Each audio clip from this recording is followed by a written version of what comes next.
Իգոր ծրագրի շրջանակում 1 տարի ժամկետով իհարկե գիտենք, վերադառնում են հայրենիք, աշխատում են, իրենց փորձով կիսվում են հայրենիքում, ունեք ձեր ձեռքի տակ վիճակագրություն, արդյոք 1 տարի ժամկետն ավարտվելուց հետո, քանի հայրենադարձ է ցանկություն հայտնել մնալ եւ հայրենիքում շարունակել, այսինքն ինչքանով է գրավիչ եղել այս process-ը, որի վերջնարդյունքում հայրենադարձները մնացել են եւ տեղում ռեալիզացրել են իրենց գիտելիքները, դա առաջին հարցը եւ երկրորդը նշեցիք, որ հայրենադարձներին տրամադրվում են տարբեր աջակցություններ, սոցիալական տարբեր խնդիրների լուծման ճանապարհին, աշխատանքի տեղավորման հարցն է լուծվել, բիզնես գործունեություն ծավալելու ընթացքում եւ այլ, այստեղ կրկին եթե վիճակագրություն կա ձեր ձեռքի տակ, խնդրում եմ նշեք մասնավորապես ինձ հետաքրքիր աշխատանքի տեղավորման համատեքստում ինչպիսի թիվ է արտացոլվում, արդյոք քանի տոկոսի համար ենք լուծել այս հարցը։ Շատ լավ, շնորհակալություն, առաջին հարցին պատասխանելը հեշտ է, որովհետեւ կոնկրետ մարդկանց մասին է խոսք գնում եւ մենք բնական է որ հետեւում ենք տվյալներին, մենք ի գործի ավարտին հասած առաջին 4 տարիների ընթացքում ունենք 70% հայրենադարձություն, որը անկեղծ մեր սպասելիքներից, այո, մեր սպասելիքներից շատ ավելի մեծ թիվ է, եթե հիշում եք 19 թվականին ծրագիրը սկսելուց առաջին մեր բյուջեի քննարկման ժամանակ մենք դրել էինք 25% թիրախը իրատեսորեն, բայց ունենք 70%, այդ իմաստով շատ ուրախ ենք, գոհ ենք, մեծ մասը անցնում են մասնավոր սեկտոր, որովհետև աշխատավարձները բարձր են հասկանալի պատճառներով, բայց մրցակցային են ավելի, բայց 70% ունենք հայրենադարձություն։ Երկրորդ հարցի դեպքում, ճիշտ ասած, կոնկրետ տվյալներ չունեմ, մենք, գիտեք ոնց է, մենք ստեղծում ենք ծրագրերը, մենք մարդկանց հրավիրում ենք օրինակ վերապատրաստման դասընթացների, մեր գործընկերների հետ, տարբեր նախարարությունների, տարբեր գերատեսչությունների հետ անցկացնում ենք տարբեր workshop-ներ եւ այլն։ Մենք այդ կոնտակտը առաջացնում ենք, բայց դրանից հետո ճիշտ ասած լավ չենք հետևում, թե ի վերջո ինչ եղավ։ Մենք շատ-շատերի մասին գիտենք, ինչ է իրենց հետ պատահել, բայց շատ-շատերի մասին էլ տեղյակ չենք։ Ես համաձայն եմ եւ դա մոտս կնշեմ, որ փորձենք հնարավորինս հավաքագրել այս ինֆորմացիան, որ այո, հաջորդ անգամ նախ մեզ է օգտակար եւ հետո էլ կարողանանք ձեզ ներկայացնել այդ դատան։ Շնորհակալություն Տիկին Գյուրեղյան։ Պարոն Սինյանյան, տեսեք, այդ 70%-ից սկսեմ, դուք ասացիք, որ ունենք 70% ըստ էության հայրենադարձություն, արդյոք վերլուծել եք, որ երկրներից են այդ հայրենադարձությունը, որ երկրների քաղաքացիներն են, որ եկել են Հայաստան, հայրենադարձել են եւ հաջորդը, որ ես ուզում եմ հետաքրքրվել այդ գույքագրումը Սփյուռքի ներուժի։ Դուք ասացիք, որ տարիներով 3 տարի մեծ ներդրումների արդյունքում գույքագրվել է, այսպես ասած, Սփյուռքի ներուժը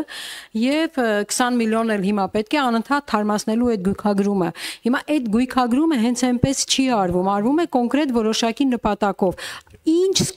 Ասենք ինչ արդյունքներ է տվել այդ գույքագրումից ներուժը, որ ցուցակագրվել է, ինչպիսին է այդ գույքագրման արդյունքում այդ ներուժի օգտագործման կոնկրետ փաստարկները։ Արդյունավետ է թե ոչ։ Գույքագրեցինք հետո մենք այդ գույքագրումից ինչ արդյունք ենք շահել ենք արդյոք թե ոչ։ Եվ հետո նորից պարոն Թունյանի ասածն է, գիտեք, այստեղ ծրագրային բյուջետավորում է, իսկ ծրագրային բյուջետավորում դա նշանակում է դուք ինչքան եք ծախսել եւ այդ ծախսածի արդյունքում ինչ ենք արձանագրել, ինչ ունենք այդ ծախսածի արդյունքում։ Հիմա մեզ այդ է պետք հասկանալ, դուք ասեցիք, որ 10 նոր նախագիծ է մշակվել, այ 23 թվականից Հայաստանում ներգրաված է ծրագրերի շրջանակում եւ 10 նախագծի ճակատագիրը կարող ներկայացնել, այսինքն մշակվել է նախագիծը, դրվել է այդ նախագծերը կյանքի կոչվել են, որոնք են այդ նախագծերը եւ կյանքի կոչվելու արդյունքում ինչ ենք տեսել։ Սրանք կուզեի որ ասեիք, ոչ թե ինչ թիվ, քանի գնման, քանի տոկոս, թվերը ֆինանսների նախարարը լավ էլ ասում է։ Տիկին Գյուրեղյան, շնորհակալություն, ուրեմն 3 հարցեր։ Առաջին հարցին պատասխանելիս ասեմ, որ ընդհանրապես տեսեք, բոլոր ծրագրերի մասնակիցների իմաստով մենք շատ զգուշորեն ենք մոտենում, որպեսզի կարողանանք բալանսավորված աշխարհագրական ներկայացվածություն ապահովել, որտեղ գիտեք, մենք բոլոր ծրագրերին այնքան մեծ քանակությամբ ռուսահայերի դիմումներ ունենք, որ բոլոր ծրագրերը կարող ենք 100%-ով ապահովել զուտ ռուսաստանցի մեր հայրենակիցների դիմումների հաշվին, բայց բնական է որ չենք ուզում որ այդպես լինի, որովհետև ուզում ենք բալանս լինի, սփյուռքը միայն Ռուսաստանի հայությունը չէ, հետևաբար իգործի դեպքում, ինչպես շատ ծրագրերի դեպքում, մասնակիցների 50%-ը մոտ Ռուսաստանի հայերից են։ Եվ ի վերջո հայրենադարձության խնդրում դա եւս արտահայտվում է, այսինքն այդ 70%-ը որոնք մնում են, դրանք իրանց այո, կեսն էլ մոտ Ռուսաստանից են։ Իսկ մյուսները տարբեր երկրներից են, Միացյալ Նահանգներից մինչև Չինաստան, այդպես ասեմ ձեզ։ Երկրորդ հարց ասում եք ինչպես է օգտագործում ծրագիրը։ Այո, ծրագիրը ինքնանպատակ չէր, այսինքն մենք չենք հավաքում այդ դատան, որ հետո դնենք միտեղ պահենք եւ մեզ լավ զգանք, ճիշտ հակառակը, դա օգտագործման համար է, այս ծրագրամը ակտիվ ծրագրամ է, որին մուտք ունեն սահմանափակ քանակությամբ գերատեսչություններ։ Հիմա մենք մեր գործընկերներին բոլորին տեղյակ ենք բան, որ գիտեք, այս դատաբազան կա, այն ձեր տրամադրության տակ է, բայց դուք պետք է նախ համապատասխան մարմիններից թույլատվություն ստանաք օգտագործելու դատաբազան։ Երկրորդը պետք է տրեյնինգ ստանաք, որպեսզի կարողանաք ճիշտ ձևով օգտագործել, եւ մենք ձեզ շատ ենք քաջալերում, որ դուք այդ երկուսն էլ անեք։ Այս պահին մենք ունենք 5 գերատեսչություն, որոնք անկախ արդեն օգտագործում են, ունենք եւս 3 գերատեսչություն, որոնք մեզ են խնդրել, որ մենք անենք այդ դատայի վերհանումը արդեն եւ process արված վիճակում իրենց փոխանցենք։ Եվ մեր գերնպատակն է իհարկե, որովհետեւ բոլոր այն գերատեսչությունները, որոնք համապատասխան թույլատվությունները կստանան օգտագործելու դատաբազան, այն օգտագործեն որքան հնարավոր է շատ։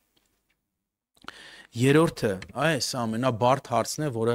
սկրկում ամեն բարդ հարցը։ Այո, բարդ հարցը ասեմ ինչ, կարճ փորձեմ, ախր այն հարցն է, որ կարճը դժվար է պատասխանել։ Տեսեք, մենք ասֆալտ չենք փռում, մենք չենք կարող մեր աշխատանքը չափել կիլոմետրերով, մենք կարտոշկա չենք ցանում, ցենտներներով ծորեն չենք հավաքում։ Շատ մեր աշխատանքը մարդկանց հետ ու շատ բարդ մարդկանց, ինչու՞ որ մարդիկ ինքնին բարդ չեն, բոլոր հայերը ամենտեղ իրականում նույնն են։ Բարդ նրանով, որ իրենք տարբեր կոնտեքստներում են ապրում, տարբեր միջավայրերում են եւ իրենց հետ աշխատանքը շատ անհատական է։ Հետևաբար, երբ որ ասում եք կամ պարոն Թունյանն էլ արդարացի հարց եք տալիս, ես չեմ ասում ճիշտ չի, թե ինչ է լավ, վերջին չէ, ասեմ վերջին չէ։ Վերջը մեր աշխատանքն է, վերջը նա է, որ մենք ներդրվել ենք Սփյուռքի մեջ եւ այդ ներդրումը պետք է լինի երկար, շարունակական, խորացված ու ավելի մեծ ծավալով, որբիսի մի օր մենք